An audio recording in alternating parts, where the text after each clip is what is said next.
কাল হাসরের ময়দানে একটি নেকির অভাবে বান্দার জীবনে এত বড় একটি ঝড় আসবে। আল্লাহ পাক রব্বুল আলামিন বলবেন, বান্দা তোমার আমলনামায় 99টি নেকি আছে, একটি মাত্র বাকি নেকি তুমি যদি আনতে পারো তাহলে তুমি জান্নাতে যেতে পারবা। ওই ব্যক্তিটা হাসরের ময়দানে ঘুরতে ঘুরতে একটি নেকি কোথাও খুঁজে পাবে না। তার মার কাছে চলে যাবে, মা অগো জনম দুঃখিনী মা, 10 মাস 10 দিন আপনি আমাকে গর্ভ ধারণ করেছিলেন, আপনার পেটের ভিতরে আমি ছিলাম, ওই পেটের ভিতরে কত লাথি মেরেছি, ওই পেটের ভিতরে তোমার রক্ত মাংস খেয়ে এরপর দুনিয়ার জমিনে এসেছি। দুনিয়াতে যত কষ্ট ছিল সব কষ্টগুলো যখন কেউ বুঝতো না, সর্বপ্রথম একমাত্র বুঝতা তুমি শুধু মা। যদি আমার জন্য জীবন দেওয়া লাগে তুমি জীবন দিতা, কিন্তু আমি সন্তানের কষ্ট তুমি বুঝতা না, সন্তানের কষ্ট তুমি মা ছাড়া আর কেউ বুঝতো না। ওগো মা, হাসরের ময়দানে আজকে একটি নেকির অভাবে আমার জাহান্নামের দরজা হয়ে গেছে খোলা, জাহান্নামের দরজা হয়ে গেছে খোলা, জান্নাতের দরজা হয়ে গেছে বন্ধ। ওগো মা, একটি নেকি তুমি আমারে দিবা। মা সেদিন সন্তানকে তাড়িয়ে দিয়ে বলবে, তোমাকে তো আমি চিনি না। হাসরের ময়দানে এরকম হয়ে যাবে, মা সেদিন বলবে তোমাকে আমি চিনি না। বান্দা মনের কষ্ট মনে নিয়ে বাবার কাছে চলে যাবে, বাবা একটি নেকি কি তুমি আমারে দিবা?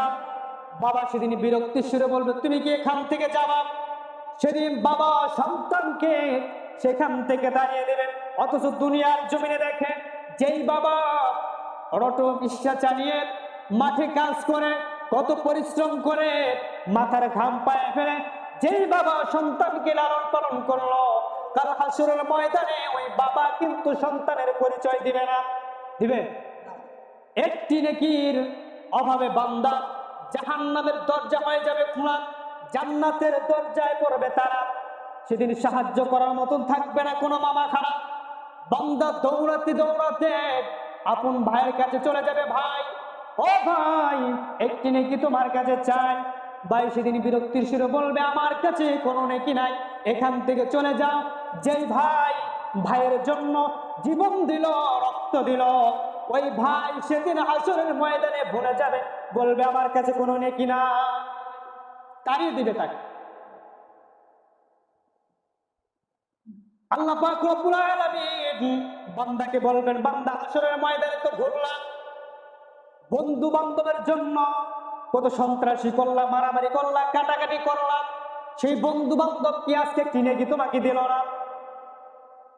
বান্দা সেদিন বলবেন, রব্বুল আলামিন হাসরের ময়দানে আমার মা আমাকে পরিচয় দেয় নাই, আমার বাবা আমাকে পরিচয় দেয় নাই, আপন ভাই আমাকে পরিচয় দেয় নাই, আমার সন্তানগুলো আমাকে পরিচয় দেয় নাই, আমার আত্মীয় স্বজন গুলো কেউ আজকে আমাকে পরিচয় দিল না।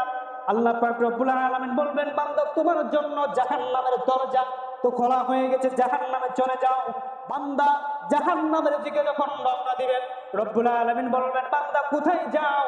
বান্দা বলবেন, আল্লাহ আজকে জাহান্নামের দরজা খোলা হয়ে গেছে, পৃথিবীর জমিনে তোমার হুকুমগুলো আমি পালন করতে পারি নাই, আজকে আমি তোমাকে দেখে বিশ্বাস করেছি একজন রব আমার যে আছে এটা আমার কলিজার ভিতরে বিশ্বাস হয়ে গিয়েছে, এর জন্য তোমার হুকুম শুনে আমি জাহান্নামে যাই।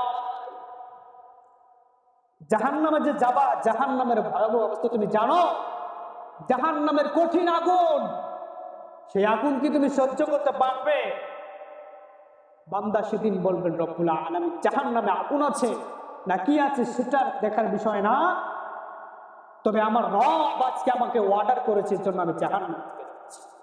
আল্লাহ রব্বুল আলামিন, বান্দা এদিকে তোর জীবনের আমল নামা দেখি তো উল্টায় পাল্টায়, কোথাও কোথাও সুবহানাল্লাহ, কোথাও আলহামদুলিল্লাহ, কোথাও আল্লাহু আকবার আমল কি পাওয়া যায় কিনা? বান্দার আমল নামাগুলো খুঁজবে সেদিন রব্বুল আলামিন, খুঁজে খুঁজে দেখবেন।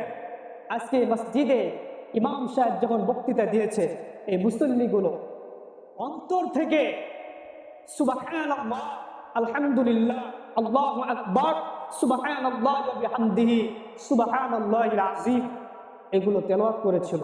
বান্দা যদিও সেগুলো আমল নামার তোকে আমি লিখে দিয়েছিলাম একটি নেকির পরিবর্তে, এই আমলটা আজকে আমার কাছে এতই পছন্দনীয় হয়েছে, এই আমলের বিনিময়ে আমি বান্দা তোর জীবনের গুনাহগুলো মাফ করে তোকে জান্নাত নসিব করব।